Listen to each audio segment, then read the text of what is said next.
Book discussion, Paul Feyerabend Chapter 4, Against Method. I'm going to discuss chapter by chapter, maybe not every chapter, but I'm going to sort of summarize and go through the book. I think the book is important enough to have a step-by-step discussion instead of just a formal review of the book. This is the Not Even Wrong podcast. It's November 25th, 2021. This is Krim Delko. Since the last update, we are up 72 basis points. The market's up 25 basis points. For the year, we are up 43.2%. The market's up 22.9%. We're outperforming by 20.3%. Paul Feyerabend's Against Method, a book we're reading right now. And as usual, I'm going to review some of the books either in total or in step-by-step fashion. This book, I feel, is important enough. It is definitely a candidate for a principal stack. And just let me elaborate what's going on. But before I go there, just for the listeners that are new, the purpose of this podcast is to give people a sense for what it feels like to run a hedge fund. So we do book discussions a lot because reading is not just sort of a pastime of a hedge fund manager. We believe that reading is part of the job because it's conditioning of the mind. So exactly like an MMA fighter, of course, does a lot of sparring and specific training in jiu-jitsu or Muay Thai or boxing. They also do conditioning, which is general strength training and flexibility training. And that's the way we see reading. So it's part of our training, part of our camp. But it's certainly reading against method is not going to directly make you money the same way doing pull-ups or chin-ups is not gonna win you a fight. But you got to do them to keep that strength and flexibility to be able to win a fight. You obviously still have to learn techniques and skills. The same way we see in the hedge fund business, there's a lot of things you need to generate wealth. And we've spoken about this at length in the past episodes. We have built an innovation stack, a principal stack, of which the innovation stack, the book by Jim McKelvey, is part of. So we have 4 books that are part of our principal stack, and we keep reading and reading and reading. And sometimes it's popular stuff, Hollywood type script writing material. Sometimes it's deep philosophy. Sometimes it's plays. There's a lot of stuff that we read, and the reason we do that is because we strongly believe in mixing up things. We strongly believe in changing the situations to such extent that we sometimes get surprised and hopefully inspired. So Against Method, Paul Feyerabend is a philosopher that has actually been lecturing at the University of Zurich while I was there, and I was able to see probably some of his last lectures before he left. He was at Berkeley for a long time, a very interesting person. And the reason we chose to read this book is because this is a little bit controversial. He has, for example, said things like anything goes. So I would say that anarchists could be inclined to use him as a sort of intellectual background. And he certainly isn't an anarchist in a sense that he would go out there and destroy stuff and say we want to defund the police or anything like that. By no means. What he's trying to say is that we are sort of imprisoned in the methods that we're using when we're trying to generate knowledge. So this is a direct critique also to David Deutsch and Karl Popper, and that's why I think this book is so important. And let me try to phrase chapter 4, and let me read the sort of the prelude to chapter 4. There is no idea, however ancient and absurd, that is not capable of improving our knowledge. The whole history of thought is absorbed in science and is used for improving every single theory. Nor is political interference rejected. It may be needed to overcome the chauvinism of science that resists alternatives to the status quo. So in this chapter, this is chapter 4, I think Feyerabend talks about the chauvinism of science and how political interference may be needed. And this is incredibly timely because this is exactly what we're facing right now with all this COVID stuff. I believe we are imprisoned by the chauvinism of science. In the name of so-called science, we are coercing people into lockdowns and on all kinds of things. This is not a political podcast, so I'm not going to discuss in particular how I feel about these things. what I want to discuss is the danger of scientific chauvinism and what Paul Feyerabend is pointing out. So had he been around today, he certainly would be voicing his opposition to the chauvinism of science. Science is a methodology which I believe we can all agree upon. Science, you can call Popper's view, or we can have John Stuart Mill's view, or we can have all kinds of views on what science actually is. I think a good summary of what science, the scientific method, is, it is a problem-solving process that allows itself to be error-corrected. I think that's a good summary of what science is.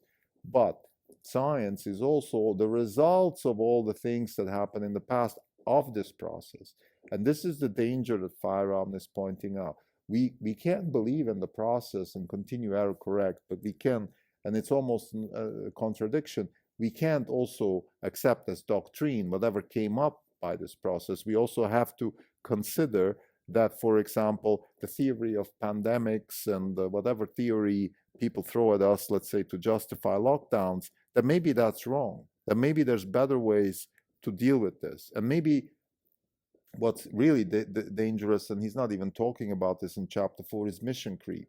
If you're good at analyzing viruses, doesn't mean you're good at dealing with societies and economics and all that kind of stuff, because that's part of the solution when we deal with a pandemic. So I think scientific chauvinism is very dangerous. Political interference is necessary. In other words, we need political voices to challenge the scientists who took it upon themselves to know it all and tell us what to do. This is applies to the pandemic situation in the US and around the world as much as it applies to science itself. The chauvinism of science is, for example, very visible in academic institutions.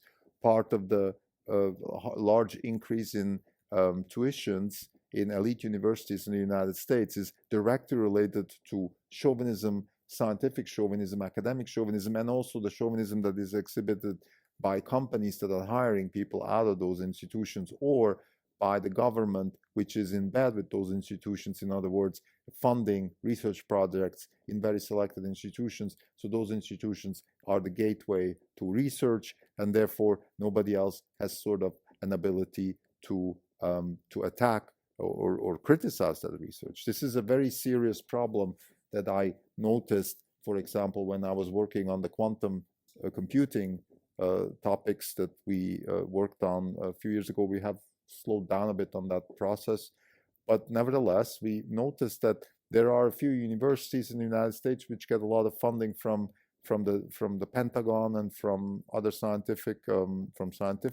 institutions of the government, and they drive research. So those institutions, those universities, then are very selective in terms of accepting students because they have all the money to do research. So there's a circle of reference here, which in my view is kind of centralizing science. It's not as free as we might think so, and this is very dangerous. And I think Paul Feyerabend in chapter 4 is pointing out that we need to question not just we need to question both the method, of course, but also we need political interference to attack scientific chauvinism. We need political interference to attack political chauvinism. We need interference. What he means is humanitarian, or humans need to continuously argue about the status quo and the process that continues to drive the status quo in order to have better solutions for problems and replace existing situations with better situations. So there I would say he overlaps a little bit with Karl Popper. We need better solutions for problems, and we need to replace existing solutions with better solutions without violence. So to summarize in chapter 4, I think the main important thing is he talks about the science. Here's another excerpt. Science in this context means not just a specific method, but all the results the method has so far produced. This is the important part. It's not just the method. We can agree on the method, but let's not take whatever came out of that, so all the science in the books and the schools, as sort of a doctrine. I think the last thing I want to mention about this chapter is also the educational part of our society, which is very dear to my heart. My son is 14 now. He had just entered high school, so I'm being exposed sort of directly through my family with the education system in the United States. And I'm not even talking about public versus private and all that. This is a whole different conversation. In general, what kind of education should we give children today so they can fulfill their deepest dreams? And I truly believe also find the best happiness. And that is certainly not the kind of education that we're exposing kids today. What we're exposing kids today is a certain way of thinking that is defined by the scientific community.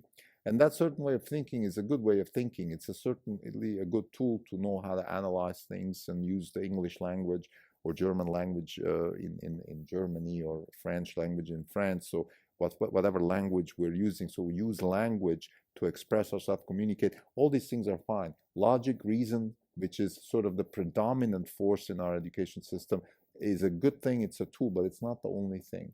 I think what Feyerabend in this chapter talks about is also how, let's say, we had a lot of progressive educators trying to sort of filter out the individual strengths of a child.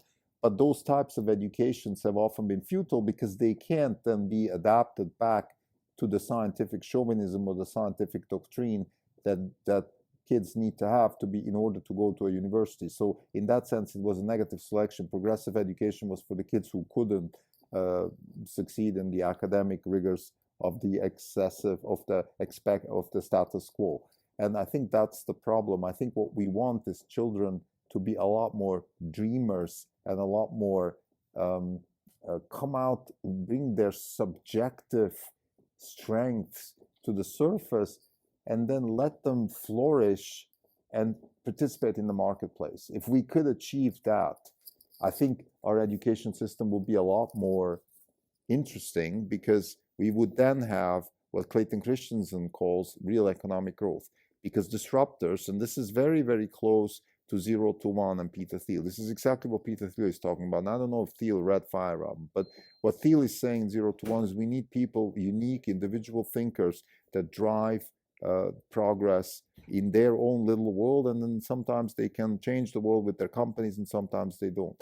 Kevin Systrom talks about the necessity to try to deliver a good job with your product or whatever that may be. But he also talks about, there's an interesting comment he makes on the Lex Friedman podcast recently, where he talks about that he thinks that a certain product makes people feel in a certain way, and that is also how people perceive the founder. And what I want to say is that what I find interesting about this comment is not necessarily the founder part, it's you make people feel in a certain way. And how do you make people feel? It's who you are. It's your individuality. It's who you are. And that needs to, I think, if we had an education system that is less like a mold where people have to be molded in and sort of all think the same way, if we could have more individual thinking, more individual emotional feelings coming out, and then if we could also combine that with giving the kids the tools they need, engineering and marketing and all these things which are necessary to actually evolve into capable human beings, into agents with agency, that would be much, much better. I don't have a solution. If I had, I would start a school. I think Elon Musk is talking about starting a new university, because I think he is sensing, because he's in the market to hire talent. And what you have today is basically the scientific chauvinism, the doctrine of science, which you get from so-called elite universities, and you have the rest. And the rest is the needle in the haystack.